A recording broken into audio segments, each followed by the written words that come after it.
Jake Morrison walked through the main corridor of Starbase Command. Other soldiers stopped and saluted him. Some smiled. Some nodded with respect. 3 days ago, he had been covered in blood and dirt on Theta 7. Today, he wore a clean uniform with 15 new medals on his chest. He did not feel like a hero. The Battle of Theta 7 had ended 72 hours ago. The Varani colony was saved. 6,000 alien civilians were alive because humans had fought. But Jake remembered the faces of the 15 humans who had died. He remembered Chris Webb, the young man who had talked about his mother that morning. Chris had died in Jake's arms before reaching the medical bay. Commander Morrison. A young human soldier ran up to him. Her name was Sarah Chen. She was new to the fleet. "Sir, the ceremony starts in 20 minutes. The whole Coalition Council is waiting." Jake nodded. "I know, sir. They say you're getting the Star of Valor. That's the highest medal in the Coalition. No human has ever received it before." "I know," Jake said again. He kept walking. Sarah followed him. "Sir, aren't you excited? This is history. This proves humans are equal partners in the Coalition." Jake stopped. He looked at Sarah's young face. She believed what she was saying. She believed humans were respected. She believed they were partners. Jake wanted to believe it too. The ceremony hall was enormous. 500 aliens from different species filled the seats. Varani with silver skin, Thaxians with 4 arms, Korathi with scales like diamonds. All the important members of the Coalition were here. Jake walked to the stage. Commander Lyra stood there, in her formal armor. She had been his friend for 8 years. They had fought together in 12 battles. She had saved his life twice. He had saved hers 3 times. Today, she smiled at him. But the smile did not reach her eyes. The ceremony began. A Varani elder spoke about the battle. He talked about courage and sacrifice. He talked about how the Coalition was strong because different species worked together. His words sounded beautiful. Then Lyra stepped forward. She held the Star of Valor in her hands. The metal was made of rare crystal that shined like a small star. "Jake Morrison," she said loudly, "you have shown exceptional bravery. You led your human soldiers with skill and determination. Because of your actions, thousands of Varani lives were saved." She placed the medal on Jake's chest. Everyone stood and clapped. The sound filled the hall. Jake felt empty inside. The ceremony continued for another hour. Different leaders gave speeches. They talked about unity and partnership. Jake stood on the stage and listened. His face showed no emotion. Finally, it ended. The crowd moved to the reception hall for food and drinks. Jake needed air. He walked to the observation deck. It was quiet there. He could see the stars through the large windows. He stood there for 10 minutes. Then he heard voices. They came from behind a pillar near the entrance. Jake recognized one voice immediately. "Lyra." "The humans performed adequately," Lyra said. She was talking to someone. "They did exactly what we needed." "Your friend Jake seemed unhappy during the ceremony," another voice replied. It was Elder Thorin, one of the most powerful Varani leaders. Lyra laughed. The sound was cold. "Jake is not my friend, Elder. He is a tool. A useful tool. But still, just a tool." Jake's body went rigid. He stayed hidden behind the corner. "You spent 8 years serving with him," Thorin said. "Surely, you feel some connection." "I feel the same connection a farmer feels for his plow," Lyra replied.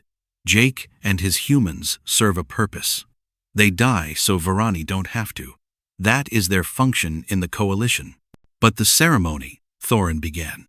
"The ceremony is theater," Lyra interrupted. "We give them medals and pretty words. It keeps them motivated. Humans need to feel appreciated. It makes them fight harder." Jake's hands formed fists. "What do you truly think of them?" Thorin asked. There was a long pause. Then Lyra spoke again. Her voice was quiet but clear. "Humans are weapons, Elder. They are disposable weapons, with just enough intelligence to follow orders. We created this coalition partnership to give them purpose. Without us, they would still be fighting each other on their primitive planet. We gave them ships and technology. In return, They give us their lives. It is a fair trade. Some council members believe humans should have more power in coalition decisions, Thorin said. Lyra laughed again. Would you give your sword a vote in council? Would you ask your armor for strategic advice? Humans are valuable because they are willing to die. That is their only value. The moment they forget their place is the moment they become useless. Jake stepped out from behind the corner. Lyra saw him. Her face went white. Jake, she said. I didn't. 8 years, Jake said quietly. His voice shook with emotion. 8 years I fought beside you. I bled for the coalition. I watched friends die for the coalition. Jake, you must understand, Lyra started. I carried Chris Webb's body, Jake continued. He was 22 years old. He died believing he was protecting something that mattered. He died believing the coalition valued human lives. Elder Thorin stood frozen. He said nothing. Jake looked at the Star of Valor on his chest. The crystal caught the light. It was beautiful. It meant nothing. You're right about one thing, Lyra, Jake said. He reached up and removed the metal. I was a tool. He let the metal fall to the floor. The crystal shattered when it hit the ground. Was? Jake repeated. Then he turned and walked away. Behind him, Lyra called his name. Her voice sounded worried now, almost afraid. Jake did not look back. Jake Morrison did not sleep that night. He sat in his quarters and stared at the wall. His mind played Lyra's words over and over again. Disposable weapons. Just enough intelligence to follow orders. Their only value. At 0600 hours, his communication device buzzed. It was Admiral Vex, the Supreme Commander of Coalition Military Forces. The message was short. Emergency assembly, all senior officers. 0800 hours. Attendance mandatory. Jake knew what this was about. Lyra had reported the incident. Now they would try to control the damage. He stood up and looked at his armor. It hung on the wall like always. Black metal plates with the coalition symbol on the chest. He had worn this armor in 47 battles. It had saved his life countless times. It was covered in scratches and burns from enemy weapons. Now it looked like a cage. Jake put on his uniform but left the armor on the wall. He walked out. The Grand Assembly Hall was the largest room on Starbase Command. It could hold 2,000 people. This morning, it was completely full. Every senior officer from every coalition species was present. Jake saw hundreds of aliens in the seats. Varani, Thaxians, Korathi, and dozens of other species. He also saw the humans. There were 200 human officers in the hall. They sat together in one section. Jake recognized most of them. These were the soldiers who had fought beside him for years. Sarah Chen sat in the front row. She looked nervous. Jake walked down the center aisle. Every eye followed him. The room was completely silent. He could hear his own footsteps echoing. Admiral Vex stood on the stage. He was Korathi, with scales that shimmered like diamonds. He was old and powerful. Behind him stood the entire Coalition Council, 12 leaders from 12 species. Lyra was there too. She stood to the side. She would not look at Jake. Commander Morrison, Admiral Vex said. His voice was deep and cold. You failed to attend the reception last night. You damaged Coalition property. You showed disrespect to Commander Lyra and Elder Thorin. Explain yourself. Jake stopped in the center of the hall. He stood alone. 2,000 eyes watched him. I heard the truth, Jake said simply. The truth? Vex repeated. What truth? That humans are tools, weapons, disposable. The room erupted. Aliens began talking loudly. The human officers sat up straight. Their faces showed shock. Silence, Vex commanded. The noise stopped. Commander Morrison, you misunderstood a private conversation. Commander Lyra was speaking hypothetically about... She was speaking honestly, Jake interrupted. For the first time in 8 years, she told the truth about what the Coalition really thinks of humans. Lyra stepped forward. Jake, please, you're making this worse. I spoke in anger. I didn't mean... Yes, you did, Jake said. He turned to face the human officers. All of you need to hear this. Commander Lyra told Elder Thorin that we are weapons, that we die so other species don't have to, that we have just enough intelligence to follow orders. She said giving us medals is theater. It keeps us motivated. It makes us fight harder. Sarah Chen stood up. Her voice shook. That can't be true. Sir, tell us that's not true. The other human officers were standing now too. They looked at the council. They looked at Vex. They looked at Lyra. No one denied it. The silence said everything. Jake saw understanding dawn on their faces. He saw the same shock he had felt last night. He saw anger. He saw betrayal. For 8 years, I believed we were partners, Jake continued. His voice grew stronger. I believed we were building something together. I watched 15 humans die 3 days ago on Theta 7. Good people. People with families. People with dreams. They died believing their sacrifice mattered. He reached up and began removing his uniform jacket. Commander Morrison, stop this immediately, Vex ordered. Jake ignored him. He removed his jacket and let it fall to the floor. All his medals were on that jacket. They hit the ground with a metallic sound. Then he began removing his armor pieces. First the shoulder guards, then the chest plate, then the arm guards. This is insubordination, Vex shouted. Guards, remove him. But the guards did not move. They were human guards. They stood frozen, watching Jake.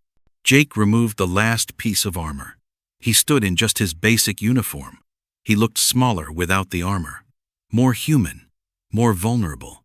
I will not be a weapon anymore, Jake said quietly, but his voice carried through the entire hall. I will not die for people who see me as a tool. He turned and walked toward the exit. Behind him, something happened that would change everything. Captain Marcus Webb stood up. He was Chris Webb's older brother. He had been at the ceremony yesterday.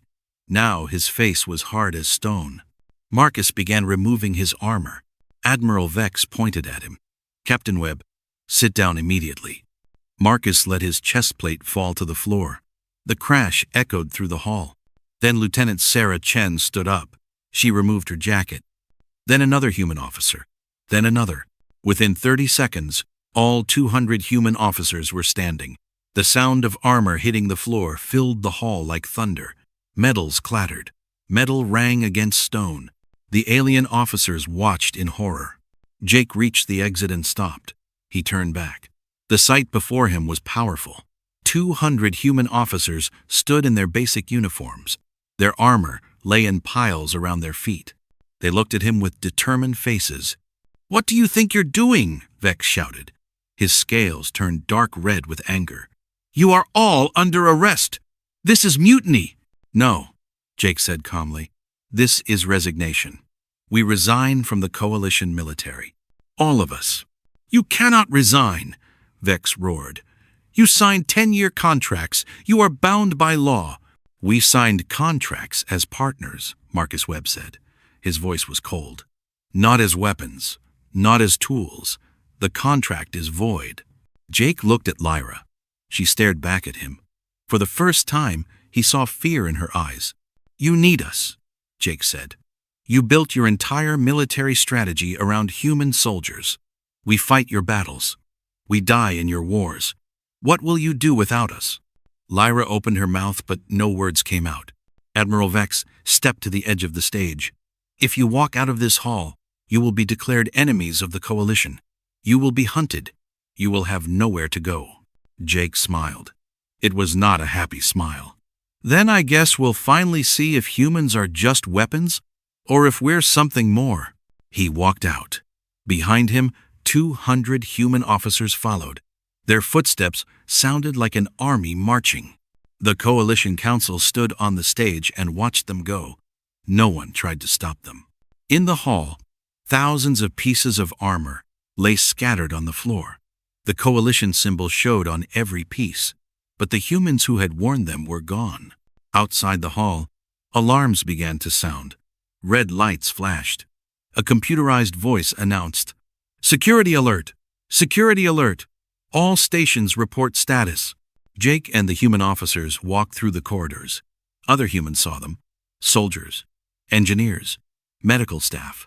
They saw the officers without armor. They saw their faces. Word spread fast. Within 1 hour, 5,000 human personnel had left their posts. Within 3 hours, 12,000 had walked away. By that evening, every human on Starbase Command had abandoned their duties. The Coalition's largest military base was paralyzed. In the council chambers, Admiral Vex stood before the 12 leaders. His scales were pale now, the color of fear. "How many humans serve in the Coalition military?" Elder Thorin asked quietly. "Across all ships and bases," Vex said slowly, "approximately 380,000. And how many battles can we fight without them?" Vex said nothing. On Earth, Jake Morrison's message was already spreading. Every human colony received it, every human ship, every human settlement across the galaxy. The message was simple. We are not weapons. We are not tools. We are human, and we choose to walk away. In deep space, something else was happening. Something the Coalition did not know about yet. The Kraith Empire was moving. Their fleet of 10,000 warships had been spotted at the edge of Coalition territory.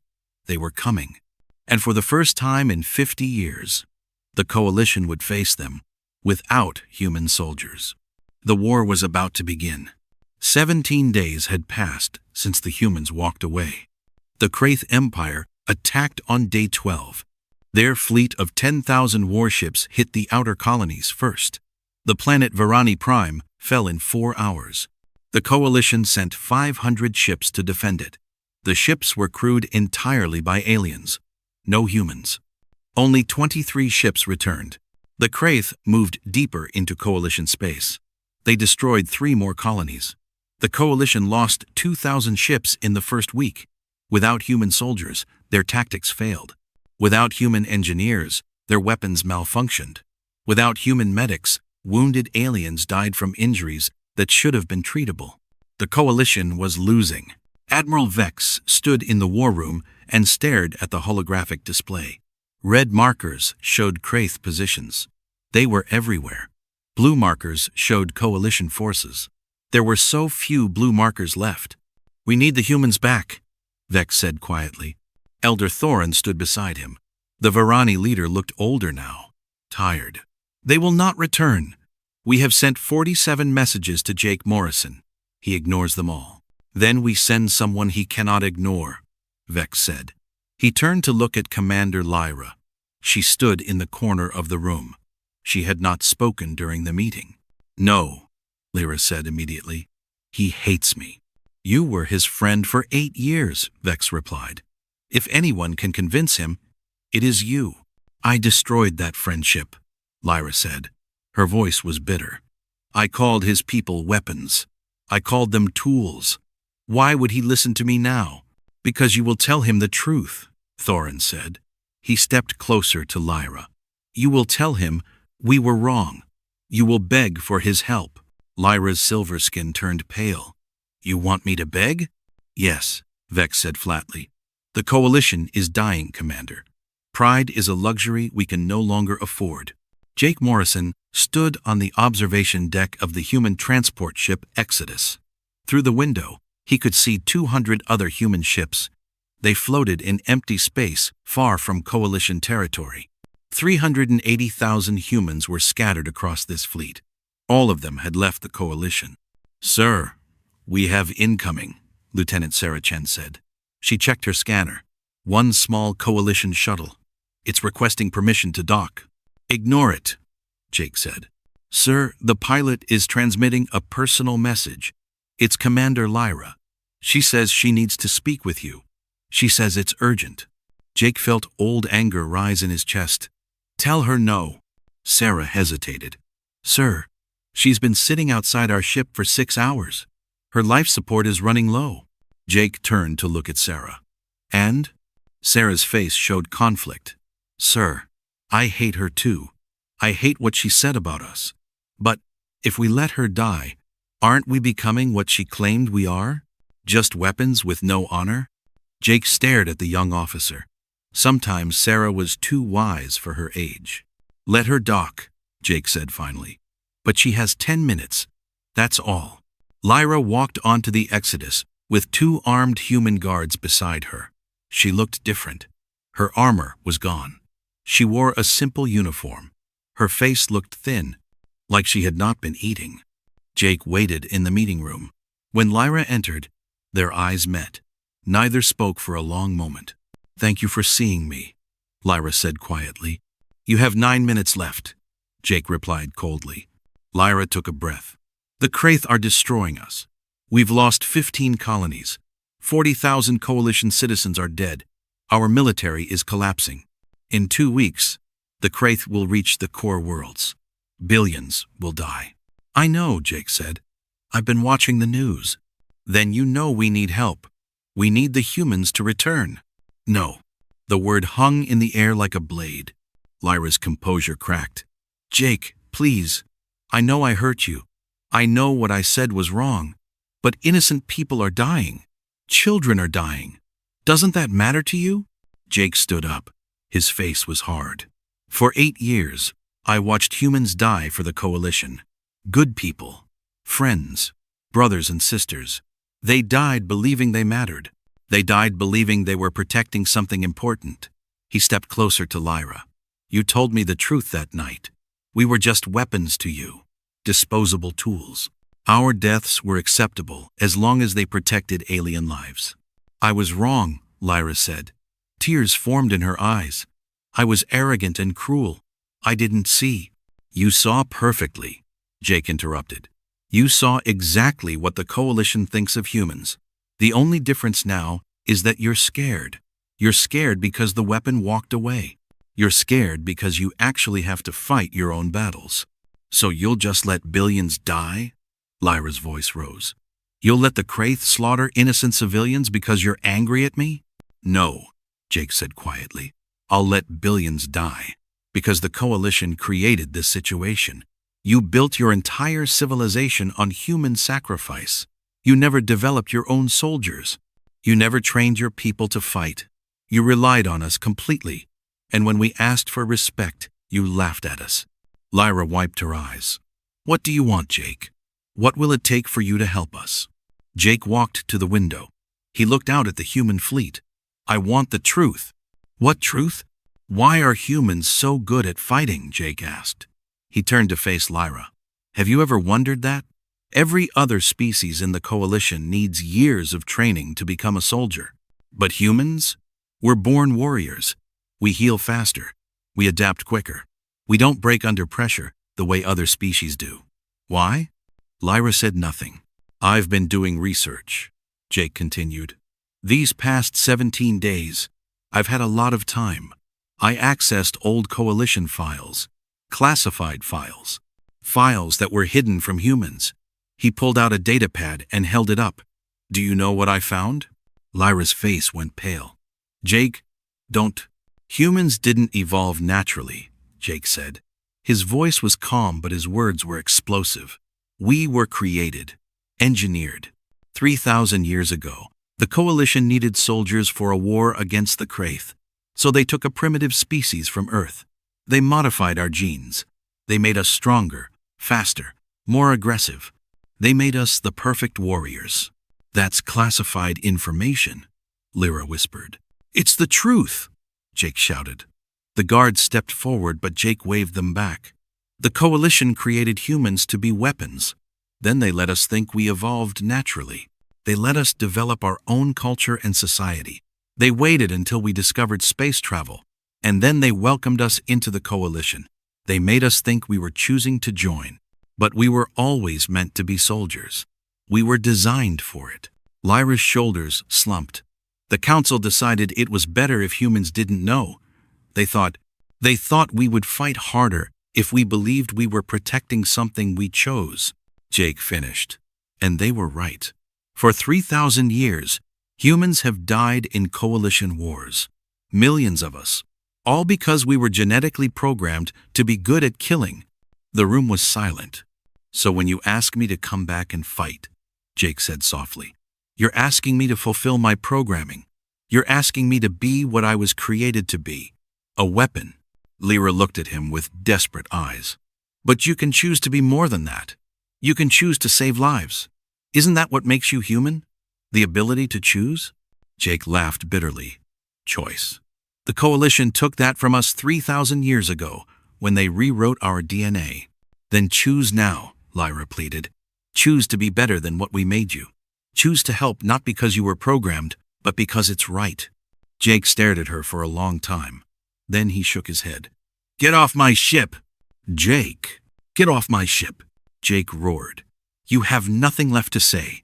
The Coalition made us weapons. You used us. You lied to us. And now you want us to save you? No. Figure out your own solution. Lyra stood there for another moment. Then she turned and walked toward the door. The guards followed her. At the doorway, she stopped and looked back. The Kraith will come for humans next, you know. After they destroy the Coalition, they'll hunt your fleet, and you'll have to fight anyway. At least if you fight with us, you'll have allies. Or, Jake said coldly, we'll find our own solution. The Coalition doesn't own us anymore. Lyra left. Jake stood alone in the meeting room. His hands were shaking. Sarah Chen entered quietly. Sir, what do we do now? She asked. Jake looked at the data pad in his hand. There was more information on it. Information he had not told Lyra. Information that changed everything. Assemble the senior officers, Jake said. All of them. I need to show them something. What is it, sir? Jake's face was grim. Proof that the Coalition has been lying about more than just our origins. Much more. 6 hours later, in a secret section of the Coalition archives, a file began transmitting. The file was labeled Project Genesis, Final Stage. The file contained the complete truth about humanity. And the truth was worse than anyone imagined. Jake Morrison stood before 500 senior human officers in the main hall of the Exodus. Every face showed confusion. They had been called from different ships across the fleet. No one knew why. 3 weeks ago, I discovered that humans were genetically engineered by the Coalition, Jake began. His voice echoed through the hall. We were created to be soldiers, perfect warriors. That information has been classified for 3,000 years. Murmurs spread through the crowd. Some officers had heard rumors. Most had not. But that's not the whole truth, Jake continued. He activated the large holographic display behind him. A complex genetic code appeared. This is human DNA. The Council told us we were engineered to be strong, fast, and aggressive. They said we were designed for combat. He zoomed in on a specific section of the code. Red markers highlighted certain gene sequences. This section here is called the Genesis sequence. Every human has it. The Coalition told us it controls our physical advantages, our healing, our endurance, our pain tolerance. Jake paused. That was a lie. Captain Marcus Webb stood up. What does it really do? Jake pressed a button. The display changed. Now it showed a second genetic code beside the human one. This is Kraith DNA, Jake said. The room went completely silent. Jake let that sink in. Then he continued. The Genesis sequence in human DNA is 94% identical to a sequence in Kraith DNA. We share genetic code with our enemy. That's impossible, Lieutenant Sarah Chen said. Her voice shook. How could we? Because the Coalition didn't create humans from scratch, Jake interrupted. They used Kraith DNA as the foundation. They took a primitive Earth species and merged it with Kraith genetic material. That's what made us strong. That's what made us deadly. We're not just engineered soldiers. We're Kraith hybrids. The hall erupted. Officers shouted questions. Some cursed. Others looked sick. Silence! Marcus Webb roared. The noise died down. He looked at Jake. Why would the Coalition do this? Jake pressed another button. A document appeared on the screen. It was 3,000 years old. The title read, Project Genesis, Strategic Report. 3,000 years ago, the Coalition was losing the war against the Kraith Empire, Jake explained. The Kraith were too powerful, too aggressive, too numerous. The Coalition couldn't win. So they developed a plan. They would create their own Kraith soldiers, warriors with Kraith strength, but coalition loyalty. He scrolled through the document. They found Earth, a planet with a primitive human species that had the right biological compatibility. They abducted thousands of early humans. They experimented on them.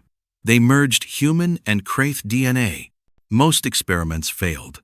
The subjects died or went insane. But some succeeded. Those survivors became the ancestors of modern humanity. So we're what? An officer shouted from the back. Lab experiments?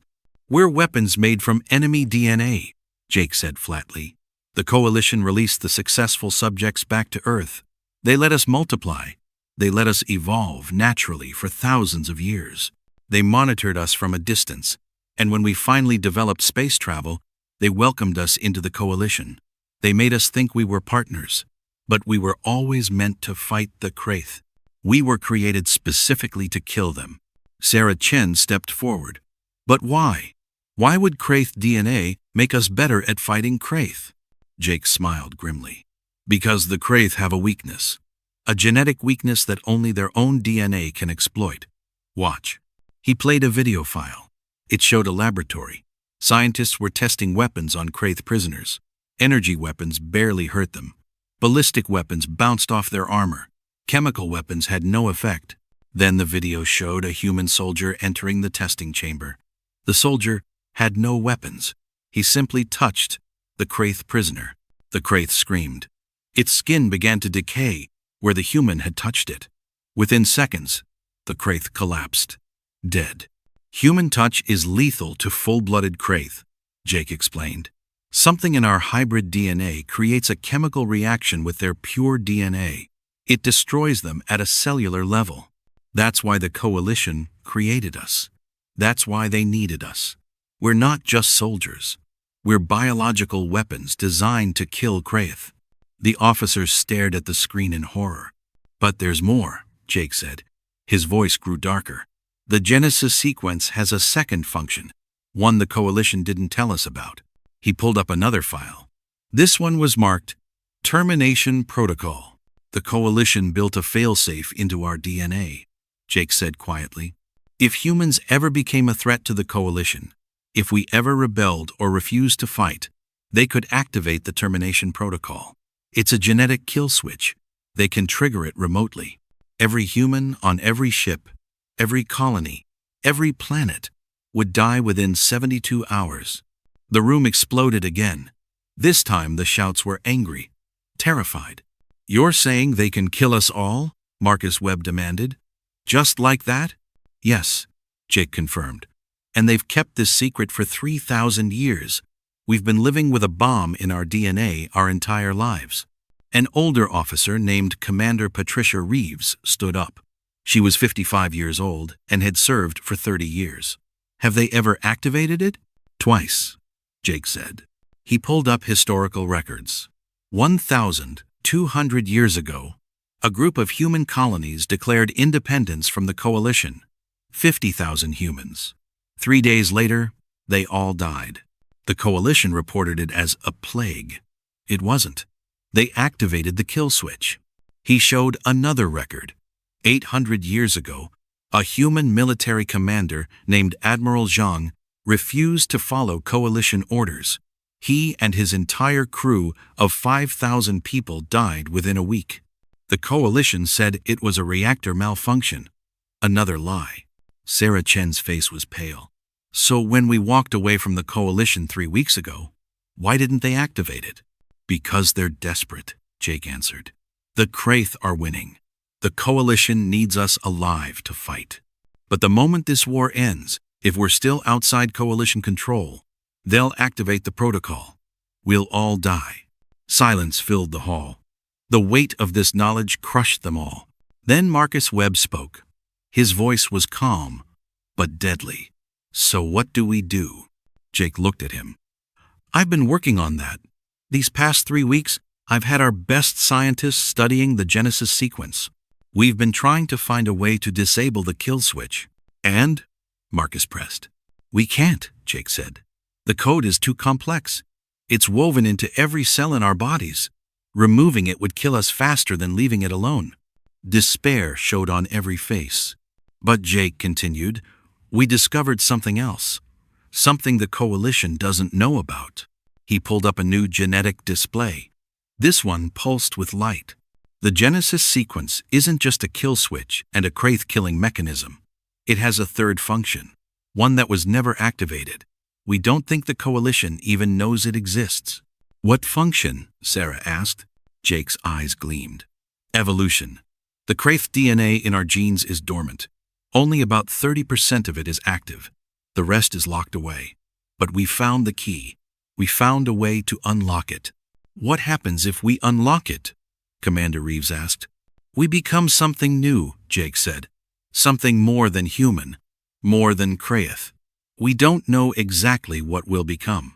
But the genetic projections show increased strength, increased intelligence, increased lifespan. We could evolve into the next stage of human development. That sounds too good to be true, Marcus said suspiciously.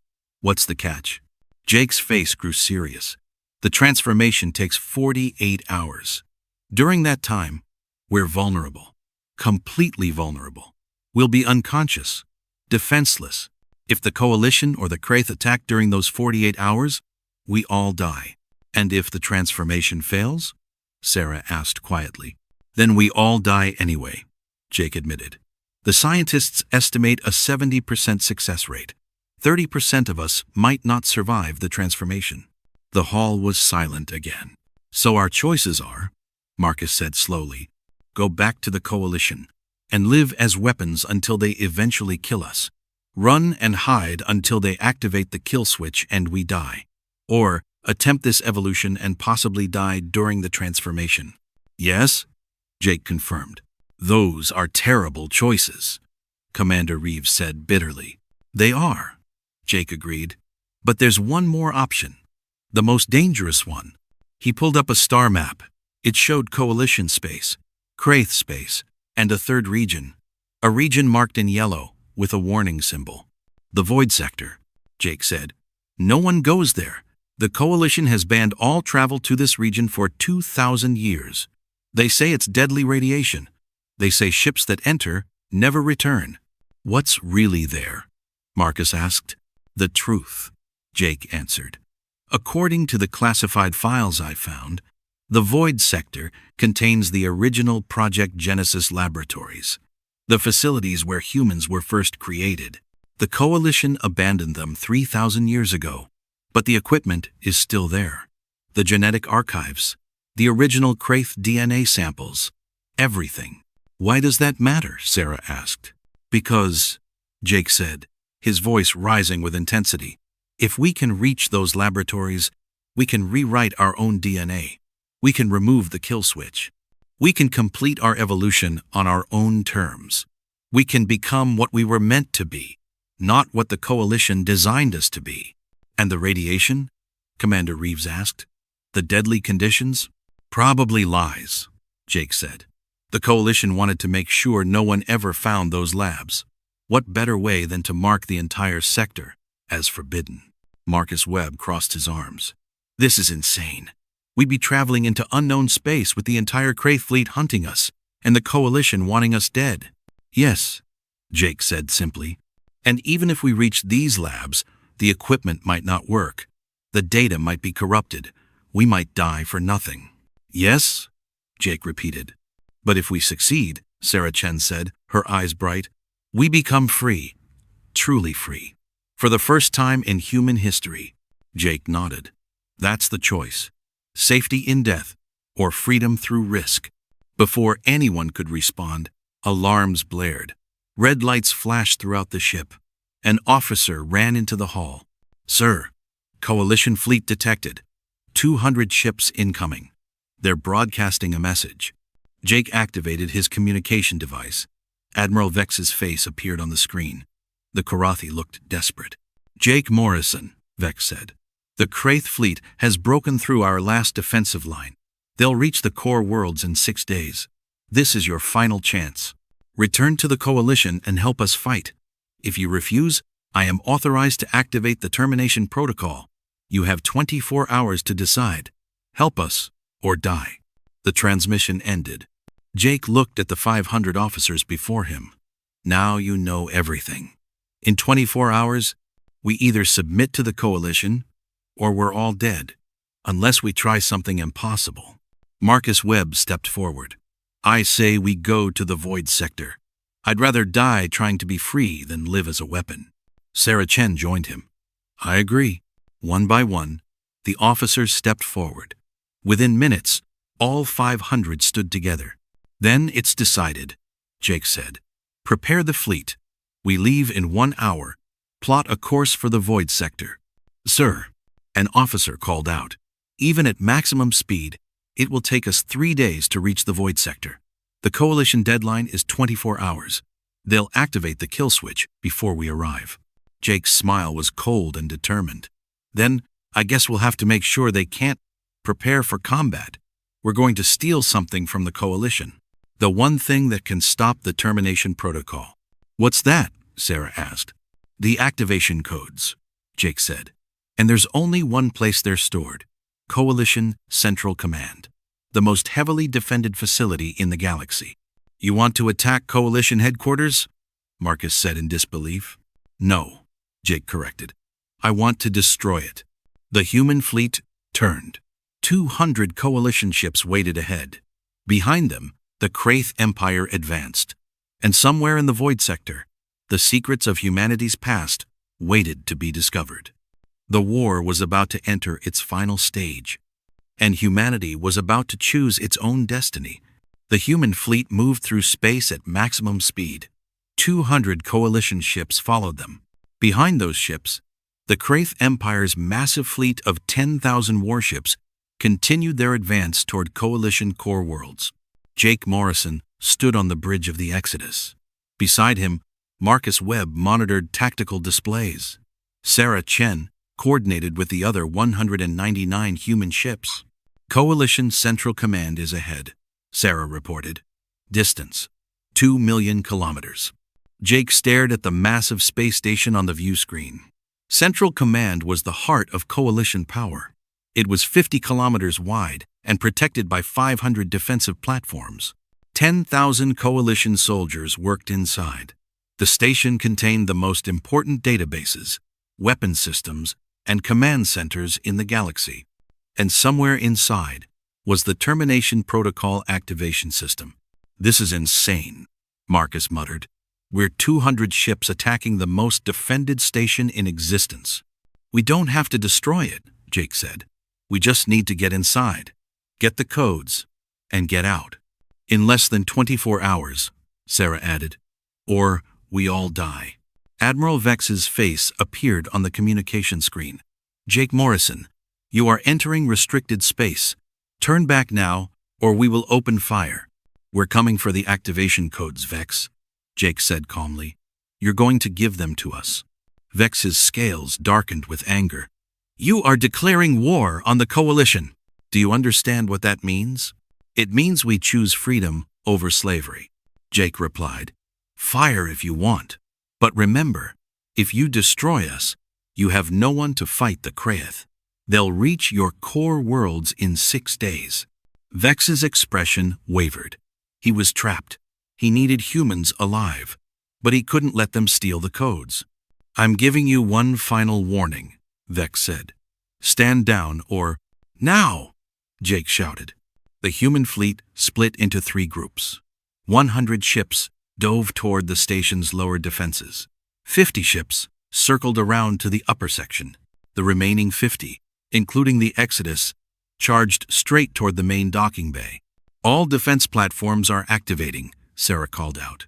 "Energy weapons charging." The battle began. Coalition defense platforms fired. Massive energy beams cut through space. 3 human ships exploded immediately. But the human fleet didn't slow down. They returned fire with everything they had. Jake had planned this carefully. Human ships were smaller and faster than coalition vessels. They could dodge and weave through the defensive fire. Within minutes, they had destroyed 50 defense platforms. But more platforms kept firing. Another 10 human ships were hit. Alarms blared across the fleet. "We're losing too many ships," Marcus shouted. "Keep pushing," Jake ordered. "We need to reach the docking bay." The Exodus shook as energy beams struck its shields. Warning lights flashed. The ship's hull was taking damage. Then something unexpected happened. A single coalition ship broke formation. It positioned itself between the human fleet and the defense platforms. The ship's ID signature showed on Jake's screen: Commander Lyra's personal cruiser. "What is she doing?" Sarah asked in confusion. Lyra's voice came through on the communication channel. "Jake, I'm transmitting defense platform access codes to you. Use them to shut down the weapons." Jake stared at the screen. "Why are you helping us?" "Because you were right," Lyra said. Her voice was steady. "The coalition is built on lies and exploitation. I served it for 30 years. I believed in it. But you showed me the truth. If humanity has to fight for freedom, then I'll help you." "This is treason, Lyra," Jake said quietly. "They'll execute you." "I know," she replied. "But some things are worth dying for. I finally understand that. You taught me that." Jake felt emotion rise in his chest. After everything, after all the betrayal, Lyra had chosen the right side. "Sarah, upload Lyra's codes," Jake ordered. "Shut down those defense platforms." Sarah's fingers flew across her console. "Uploading now. Codes accepted. Defense platforms are powering down." The massive weapons stopped firing. The path to Central Command was clear. "All ships, move in," Jake commanded. The human fleet surged forward. They reached the docking bay and latched onto the station. Boarding teams rushed out. Human soldiers flooded into Central Command's corridors. But Admiral Vex had prepared for this. Thousands of Coalition soldiers waited inside. The corridors became war zones. Humans fought aliens in brutal close combat. Jake led his team toward the central control room. They fought through 3 security checkpoints. Bodies fell on both sides. The air smelled like smoke and blood. Finally, they reached the control room door. Marcus planted explosive charges. The door blew inward. Inside, Admiral Vex stood beside the termination protocol console. His hand hovered over the activation button. "One more step and I press it," Vex said. His voice was cold. "All humans die. Right now." Jake froze. His soldiers aimed weapons at Vex, but no one fired. "You need us," Jake said. "Press that button, and the Kraith destroy everything. Better to die fighting them than to let humans rebel," Vex replied. "The coalition was built on order, on hierarchy. If we let one species break free, others will follow. The entire system collapses." "Then let it collapse," Jake said. "Build something better." Vex's hand moved toward the button. A single shot rang out. Vex stumbled back. A bullet hole appeared in his chest. He looked down in shock, then fell. Behind him stood Commander Lyra. She held a smoking weapon. "I saved you again, Jake," she said quietly. "Now we're even." Jake ran to the console. He began downloading the activation codes. "Sarah, how long until the download completes?" 3 minutes, Sarah replied from the Exodus. "But Jake, we have a problem. Coalition reinforcements are arriving. 500 ships. And behind them, the Kraith fleet just entered this sector." Jake's blood went cold. "The Kraith are here? Now? They must have tracked us," Marcus said. "They know humans are here. They're coming to destroy us." The download counter showed 2 minutes remaining. Outside Central Command, space erupted in chaos. Coalition ships engaged the Kraith fleet, but the Coalition was outnumbered 20-1. Ships exploded. Debris filled the void. "Download complete," Jake shouted. "All teams, evacuate now." Human soldiers ran back to their ships. Jake's team sprinted through the corridors. Behind them, Coalition soldiers gave chase. They reached the docking bay. The Exodus's engines were already firing up. Jake, Marcus, and Lyra jumped aboard as the ship detached. "Where do we go?" Sarah asked desperately. "The Kraith are everywhere." "The void sector," Jake ordered. "Maximum speed. Now." The human fleet turned and accelerated. Behind them, The Kraith fleet pursued. Energy beams filled space. Human ships dodged and weaved. 5 more ships were destroyed. "They're gaining on us," Marcus shouted.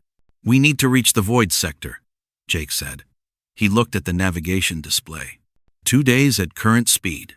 "We don't have 2 days," Sarah yelled. "The Kraith will catch us in 6 hours." Jake's mind raced. Then he had an idea. A terrible, desperate idea. "Activate the Genesis sequence," he said quietly. Everyone on the bridge turned to stare at him. "Sir, you said we need 48 hours to transform," Sarah protested. "And we need to be in a safe location. We can't do it while running from the Kraith." "We do it now," Jake insisted. "All humans. Every ship. We trigger the transformation immediately." "That's suicide," Marcus said. "We'll be unconscious and helpless for 2 days. The Kraith will destroy us." "No," Jake said. He looked at Lyra. "They won't. Because Lyra is going to lead the Coalition fleet in a final stand. She's going to buy us 48 hours. Lyra's eyes widened. "Jake, the Coalition fleet is in pieces. We have maybe 300 ships left. The Kraith have 10,000. "I know," Jake said. He took her hand. "I'm asking you to sacrifice everything. One last time. Give humanity a chance to survive." Lyra stared at him for a long moment. Then she smiled sadly. "You really believe this transformation will work?" "I have to," Jake replied. Lyra nodded slowly. "Then I'll give you your 48 hours.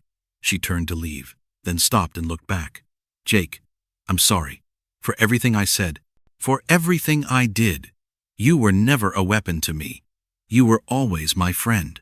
"I know," Jake said softly. "And you're ours." Lyra left the ship. Moments later, her cruiser detached. Jake watched as she flew toward the damaged Coalition fleet. "All human ships." Jake broadcast across the fleet. "This is Jake Morrison. In 30 seconds, we activate the Genesis sequence. We will be unconscious for 48 hours. When we wake up, we will be something new. Something powerful. Trust me. Trust each other. This is our moment." He looked at Marcus and Sarah. "Ready?" They nodded.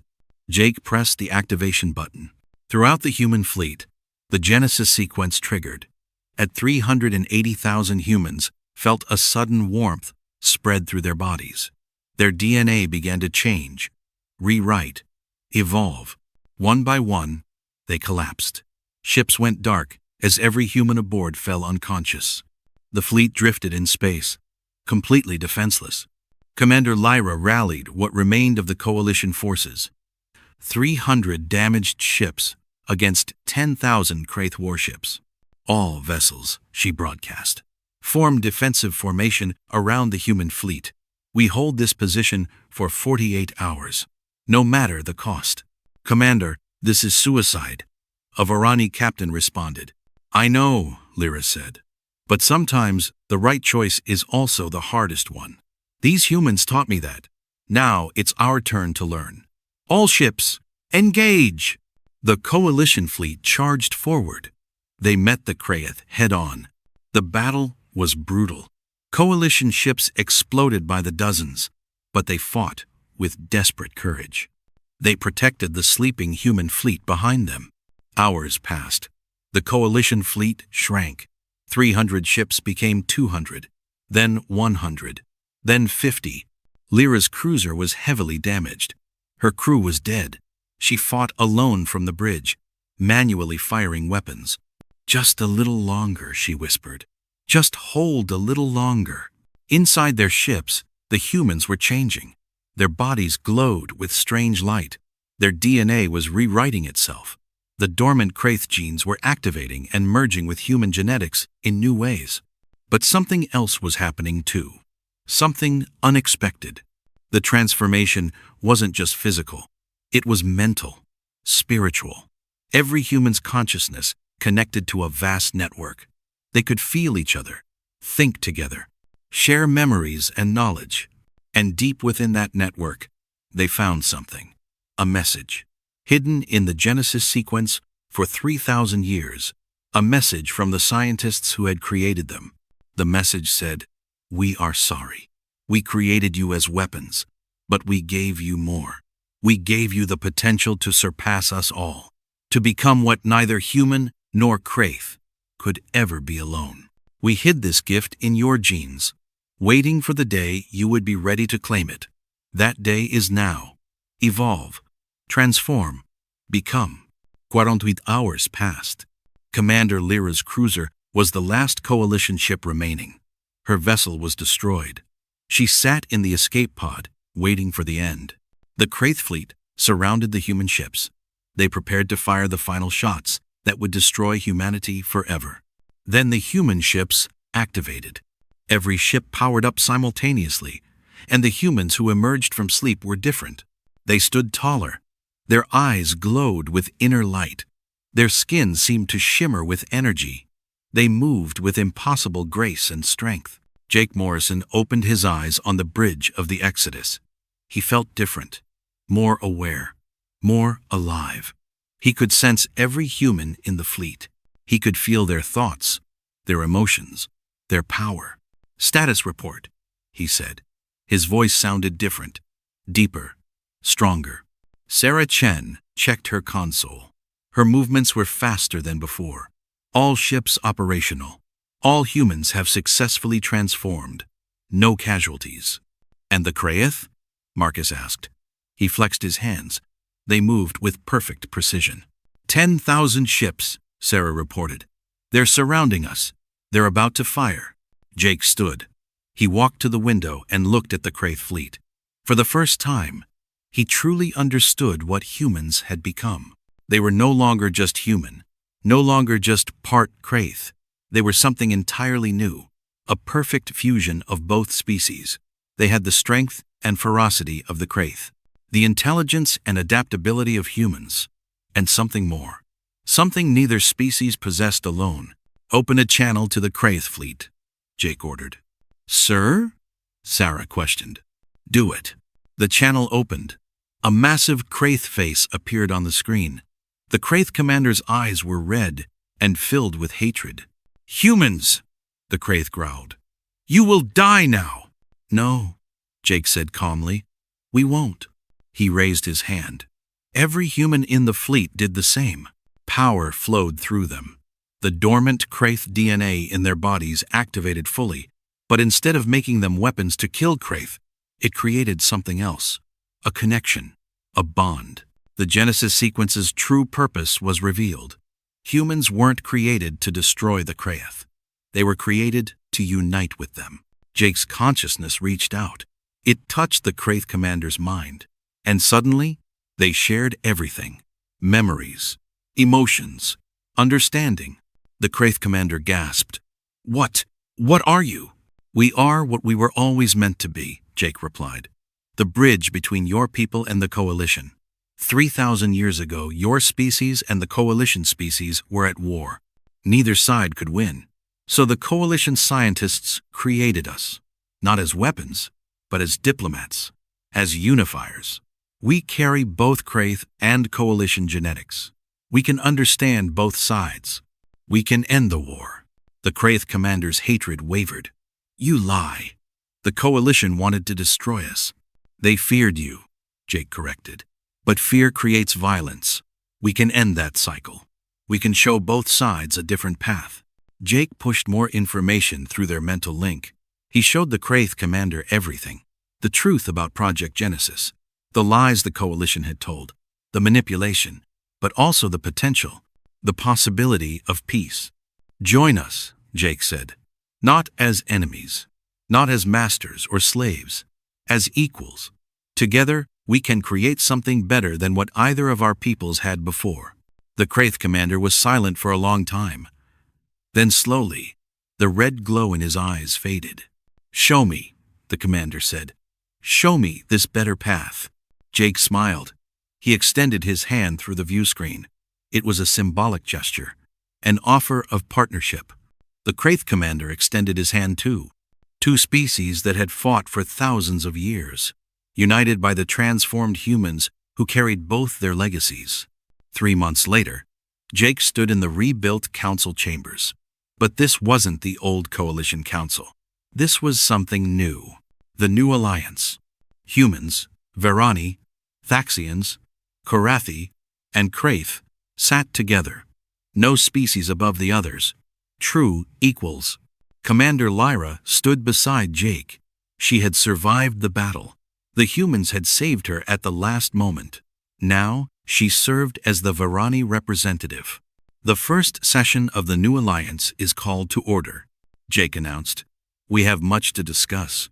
Trade agreements, defense treaties, cultural exchanges.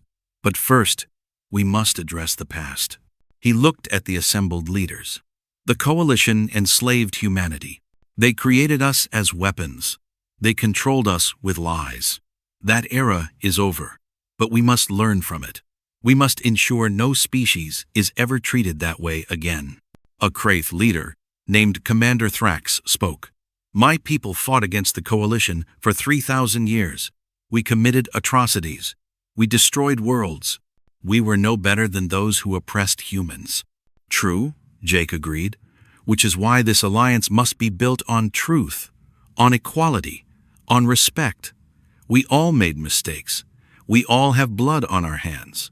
The question is, what do we build from here? The chamber was silent. Then Lyra stood. I propose we create the Freedom Accords, she said. A set of laws that guarantee every species' rights. No genetic manipulation, no slavery, no lies. And any species that violates these laws faces judgment from all others. One by one, the leaders stood in agreement. Then it's decided, Jake said. A new era begins. Not human, not Kraith, not coalition, but something better, together. That night, Jake stood on the observation deck of the Exodus. Sarah Chen found him there. Can't sleep, sir? She asked. Not sir anymore, Jake said with a smile. We don't have ranks in the new alliance, just responsibilities. Old habits, Sarah said. She stood beside him. Do you think it will work, this alliance? I don't know, Jake admitted. But for the first time in human history, we have a real choice. We're not weapons. We're not tools. We're free to decide our own destiny. That's terrifying, Sarah said. Yes, Jake agreed. But it's also beautiful. They stood in silence, looking at the stars. Somewhere out there, human colonies were expanding. Kraith and coalition worlds were opening trade routes. Different species were meeting, talking, learning from each other. The future was uncertain, but it was theirs to shape. Commander Lyra entered the observation deck. Jake, we need you in the council chambers. The Thaxians have a proposal for joint exploration of the Void Sector. The old Genesis laboratories? Jake asked. Yes. They think we can learn more about our transformation. Maybe help other species evolve peacefully. Jake nodded. Then let's go. We have work to do. As he walked away, he looked back at the stars one more time. Humans had been created as weapons, but they had chosen to become something greater. Peacemakers, bridges, unifiers. And that choice made all the difference. The end. Epilogue. In a small cafe on Earth, an old woman sat with her granddaughter. The child was reading a history book. Grandmother, the girl asked, is it true? Were humans really created to be weapons? The old woman smiled. She was Sarah Chen, now 80 years old. Yes, child. We were created as weapons. But we chose to become something better. How? The girl asked. By refusing to accept what others said we were, Sarah replied. By fighting for the right to define ourselves. By choosing freedom over safety, dignity over survival, truth over comfort. That sounds hard, the girl said. It was, Sarah agreed. Many people died. Many sacrificed everything. But they did it so you could sit here today, free to be whoever you choose to be. The girl thought about this. What was Commander Jake like? The hero who led the transformation? Sarah's eyes grew distant. He was no hero. He was just a man who refused to be a weapon. And sometimes, that's the most heroic thing anyone can do. Outside the cafe, the sun set.